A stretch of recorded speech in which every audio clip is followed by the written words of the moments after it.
कारण वेगवेगळ्या सर्जरीजमुळे, आणि माझं पोट खूप मोठं होतं आणि वजन खूप वाढलेलं होतं. काहीही केलं तरी माझं वजन कशानेच कंट्रोलमध्ये येत नव्हतं. परंतु अमृत ज्यूस घेतल्यावरती माझं वजन कंट्रोलमध्ये आलं. माझा पोटाचा जो घेर होता तो कमी झाला. जे जे चेहऱ्यावरती सूज होती, मला नुकतीच शुगर सुरू झालेली होती, 1 वर्ष झालेलं होतं, आणि मी 25 वर्ष शिक्षिका म्हणून शाळेत काम केलेलं. आणि शाळेत गेल्यावरती जरी मी सकाळी नाश्ता करून गेली, पोळी खाऊन गेली, तरी पण 10 वाजता माझे हातपाय लटलट कापायचे, मला खूप भूक लागायची. तीच गत माझी 12:30 वाजता व्हायची आणि तीच गत 3 वाजता शाळा सुटल्यावर व्हायची. अमृत ज्यूस जसं घ्यायला लागले तसं सगळ्यात मोठा रिझल्ट मी म्हणेन की आज माझी शुगरची गोळी बंद होण्यात आहे.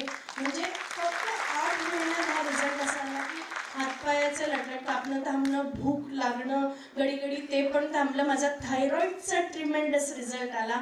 15 पॉईंटवरून मी 4 वर आले, आणि त्याच्यासाठी मी खरोखर सेंडी सरांचे, प्रसाद सरांचे आणि सगळ्यांचे खूप आभार मानते. थँक्यू.